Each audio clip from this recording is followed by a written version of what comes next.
Yo, welcome back. This is Stu42 with another Minecraft video. As you can see, we are back out in the end again, and I'm looking for the end city.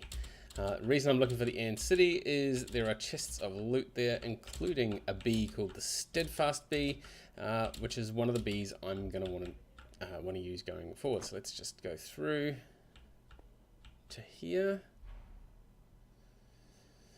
Now this is going to take me a little while to find. Apparently the city is not super easy to get to. If we look on the map,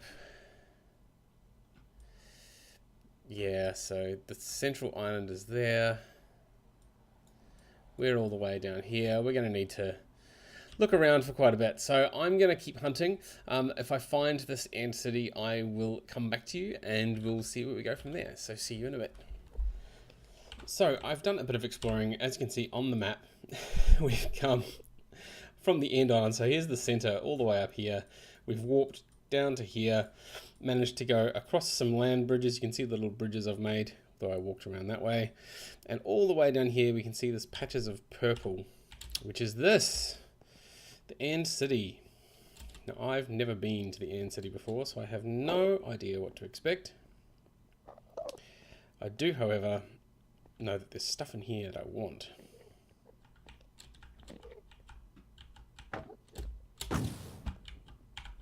Ooh.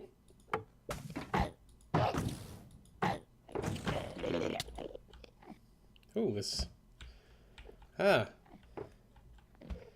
Stuff hits you and you float away. Levitation. Interesting. Let's have a look. Right, so you need to use the levitation to get up here, presumably. Unless you jump around like this. How high up does this go? Not too high. And I'm expecting more nasty stuff. Not what I wanted. Not what I wanted at all. Alright, let's have a go up here. Whoa! Nasty, nasty, nasty. Let's respawn. Now, I set my home there. In the city. I should have known these commands ago when I first when I first came to the end. Anyway, what I'm going to do is I am going to cut this here. I'll have an explore of this and see what I can do about getting some of the stuff out of the chests, and I will get back to you. Ooh. Come on.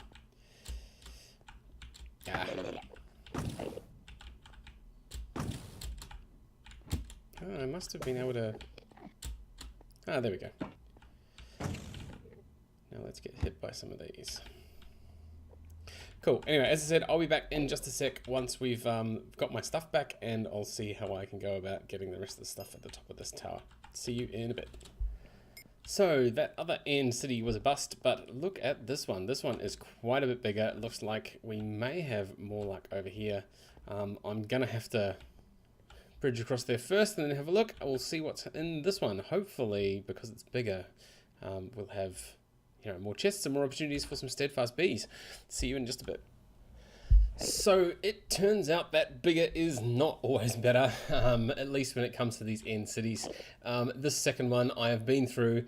These big buildings are supposed to have chests and stuff in them, but none of these do.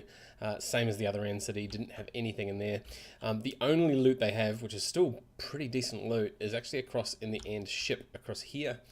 So once you get up there, you can bridge across to the end ship, and the end ship has a few interesting things in it. A couple of loot chests. There's a dragon's head on the prow that you can take, and there's, more importantly, there's an item called Elytra, which is like a thing that lets you glide, and that's in a picture frame on each ship. I've taken the one from this ship, but I've forgotten to get the one from the other ship. As you might have noticed, I'm looking a bit different here, and that's because over there where that green line is, I actually died, did a stupid thing, fell off the end, lost everything I had. I've managed to make these 3 tools again, but I'm using stuff I found in chests up in the airship. So, you know, diamond stuff, fire protection 4, mending and protection 3, and frostwalker 2. All really awesome things to have on armor. So they've been really handy things to get. Now let me just head back to my home. All right, here we are back home. As you can see over in this chest somewhere here, one of these. Yeah, there we go. There's the elytra, dragon's head, and air bottle. A couple of other things. Air bottles aren't terribly difficult to get. Now, most importantly, over here in my B chest, we have 4 steadfast drones. Now, the reason I was going for these drones in the first place, the reason is I liked the look of diorite. I want to build my tower. Diorite looked like a quite pretty block to build things out of. So I thought, you know, diorite's pretty hard to mine. We might as well make it. Cobblestone's easy to mine. Quartz, not so easy to mine. But once again, we can make it. And we can make it with bees. So quartz bee is made from sinister and lapis. Sinister is pretty easy. Cultivated moss. These are all sort of near the start of bee breeding. Lapis is the tricky one. Lapis we need imperial, which I actually already have just through slow breeding, or the old-fashioned breeding. And obsidian is the one that needs steadfast. So again, hardened, not too difficult to get, but it's that steadfast one. So one of the things I did want to do was get into Gendustry, as you've probably noticed before I typed diorite in there. We did have Gendustry. And Gendustry will let us do a few things. So I do want to get the genetic imprinter and sampler. These items all take a ton of bronze, but again, it's not too difficult, just a bit time consuming to make. So I want to get the imprinter and the sampler done. The other 2 items which help with bee breeding are the mutagen producer and the mutatron. Now the mutatron has this little nasty barb in it, Mox nuclear fuel. Now, AL132 and the guys that make this pack, they say it was a joint effort for deciding that this needs MOX in there, and I do kind of agree with that. Just this plutonium becomes really nasty to make because you can only really make it by running a nuclear reactor. The nuclear reactor itself is absolutely terrible to make. Yeah, it needs all sorts of crazy stuff. Advanced casings. I mean, again, not super difficult, just very time and material consuming. Dense obsidian. Yeah, so you need spent filler material, which only comes from the deep resonance filter, which comes from, you know, it just goes on and on and on. The other thing that it needs is the advanced circuit. Now, this is pretty difficult because of these items. And this item itself, cyan dye, pretty easy. That crystal, yeah, pretty easy. But prismarine shards. So prismarine shards you can get from bees, but we are doing this whole thing to try and get to bees in the first place. So it's one of those things, like there's no point doing this with bees because by the time you can make this with bees, you don't need them anymore. Mob drops, yeah, potentially a way to do it. We can potentially go and hunt down guardians or something. Molecular transformer, again, not really an option just because it is so super nasty to make materials and everything else. By the time you make one, you won't need it anymore. So what I've decided to do, and I've done quite a few videos before on bee breeding, in fact, quite a while ago, I did a sort of 2-part series on them. And as you can see, I've already gotten to imperial bees just through plain old breeding. I think I started with a meadows and a forest, and that ended up with, you know, common, and common goes to cultivated, cultivated goes to, I can't remember which one's next, either noble or majestic, and then through to imperial, and you know, that's running just fine. So I've decided that it's going to be a lot faster to just breed the bees naturally, potentially make ourselves the genetic imprinter, like those couple of machines from Gendustry that we can make. Leave the mutagen and mutatron for later, because in order to make these, we kind of have to breed a bunch of bees anyway. So by the time we can make them, we're probably not going to need them, which is, yeah, always a bit interesting in these advanced packs. But I will go away. I will make a couple of these things and hopefully we'll come back. I mean, there's just a lot of bronze, but I can come back with a couple of these things. I'll also spend a bit of time breeding some of these bees up. I'll probably try and use, yeah, maybe 1 or 2 of these to breed the old-fashioned way, to try and get through to that quartz bee. But then we'll come back and we'll have a look at this and look at how they work in terms of, you know, at least taking some samples from our bees and being able to duplicate them or imprint those traits onto other bees. So I will be back in just a minute once I've made these things, and hopefully with some better breeds of bee. So see you in just a bit. So we're back. I'm not entirely finished with everything yet, but I thought I'd just come back and show you these 3 machines that we do have. I've got a couple of bees. I still haven't quite got the cultivated one sorted. We do have Sinister running in the nether.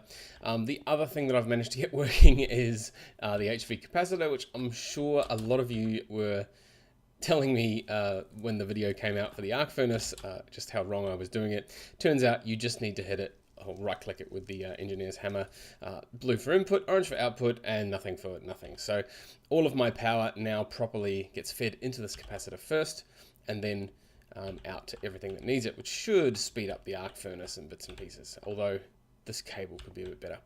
Anyway, we've made these 3 Gendustry items. We've got a sampler, an imprinter, and a transposer. The sampler, I'm hoping, will help shortcut the time for, these aren't purebred cultivators, but I'm hoping just to get a cultivated trait out of it. So what we need is the bee, we need some gene samples, and we need this genetics labware. Genetics labware is pretty easy to make, and in fact so is the blank gene. Hopefully we will get something decent out of this. Effect none. Right, so this could take a lot of bees to get the trait that you want. Well, effect none's not too terrible. Let's just see what these give us. Flowers, sure. So what we're aiming for is the cultivated trait, and then what we can do is use the transposer, I think, to duplicate that trait, and then the imprinter can imprint it onto a bee. Temperature tolerance none, the most useless trait ever. All right, so that's a bit of a bust, but that's what those machines do anyway. So what I'm going to do is I'll start building up a library of these effects, ones that we want at least, and then we should be able to, like I was hoping I would get a cultivated one. As I said just before, the quartz bee Sinister we've got. Imperial we've got, so we're just trying to work on the Obsidian bee now. Steadfast we have, although we've only got those 4. Given how well that sampler doesn't work, I'm not willing to put any of my Steadfast bees into there, not until we've bred a few more of them. And this hardened bee from cultivated and rocky. Rocky we've got, again cultivated I'm just trying to get now. So I'm gonna race away once again. We'll try and get some more of these bees together, and I'll come back once I've got some better traits and hopefully a quartz bee. So see you in a bit. Alrighty, we are back just as you've caught me making a couple of genetic templates. These things here, I have actually made it to the quartz bee. Been through the others. It has been an absolute nightmare of an episode to film, to be honest. Bee breeding can always just take, a lot of time or a little bit of time. It seems they've changed some things, so, you know, I've needed to make myself this pickaxe with silk touch on it, just so that I could harvest, you know, bunches of ores to put next to the bee, so the bee would actually be bred and result in the quartz breed anyway. The quartz breed only produces 1 offspring, so I can't really stabilize this and get it going until I boost that up a little bit. So we have actually got a bunch of bee samples up in my little bunch of chests up the top. We do have some of these samples now. I'm hoping, right, so I can add that to the genetic template. So that is now a template that only has 1 chromosome added. And the reason we need a template is, and you might have noticed that used up my fertility 2. What I did first is I copied it in this. So here's my genetic transposer. I still have a copy of the fertility 2. This is my sort of library of things. As you can see, we've got, you know, slowest flowering, a beatific effect, shorter lifespan, flowers, effect none, territory average, fast speed. So we could actually make, what we might do is we might just copy the fast speed and add that to the template as well, because I have a feeling these are pretty, slow worker.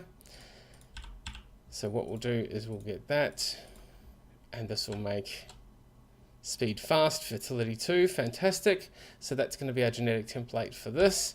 And then what else have we got? So I've got steadfast and hardened I've managed to get the samples for as well. Steadfast, you might remember I had 4 drones. Now it only took all 4 of those drones, but it did stabilize a queen enough. So what I did is I just put the 4 into an apiary, put I think it was a Meadows queen in there, or Meadows princess rather, and that produced a Meadows queen of mixed breed, and then I put that back in with the same stack of now 3 steadfast, and then back with the same 2, and then back with the last one, and by that stage it was pretty stable. So what I'm hoping I can do now, yeah, I can imprint these 2 traits onto the queen. Now I'm not sure how this works with queens. I know when you did this with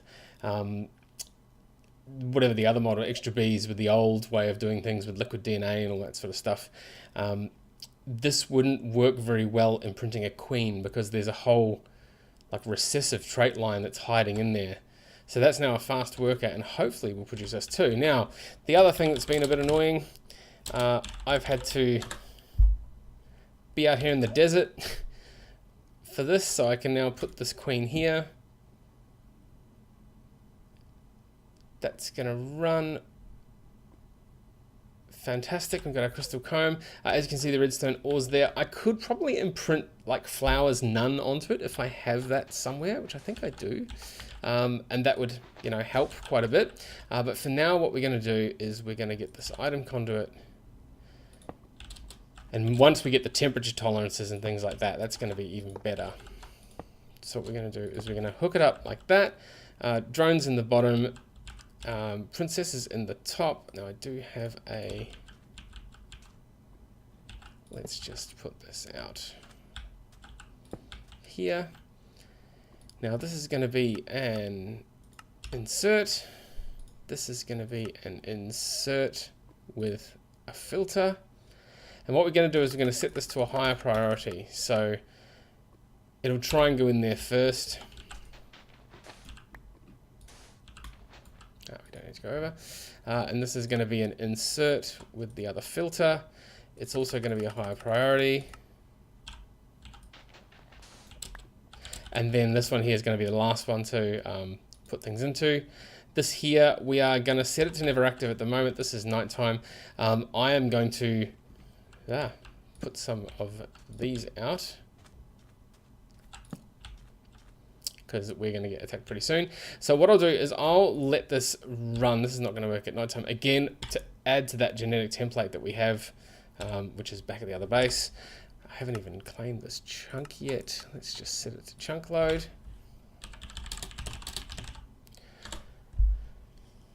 Go back home and just make sure that template is still in there. It's going to get very, very expensive if you have to use these every time, because the templates aren't super cheap to make. Ah, yes, we do get to keep the template. Awesome. So now what I can do is I can add,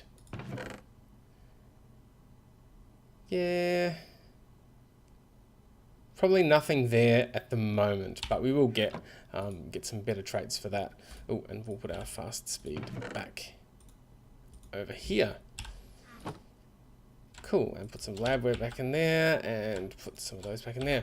So, but that's pretty much it. Like, I don't really want to drag this episode out for too much longer. I mean, stabilizing that quartz bee isn't anything new. We have got there. We have used these 3 machines now, the 3 Gendustry things that I wanted to. We've gained ourselves a silk touch pick along the way, and a bunch of other things. As well, like a few extra bees, which I'm now going to go and try and get some better traits for. But the upshot is we are now able to produce that quartz so that I can make some diorite, which means we can get on with building the tower a bit taller and get on with hopefully the next episodes of things. Storage is one of the things I really want to look at soon, but I kind of wanted to look at refined storage, and as per usual, L132 has made that pretty nasty. So we're going to have to get into a few extra other things, probably, I don't know, blood magic and Botania and things like that potentially. So that is all from me for this time. As always, thank you very much for watching, and we'll see you next time.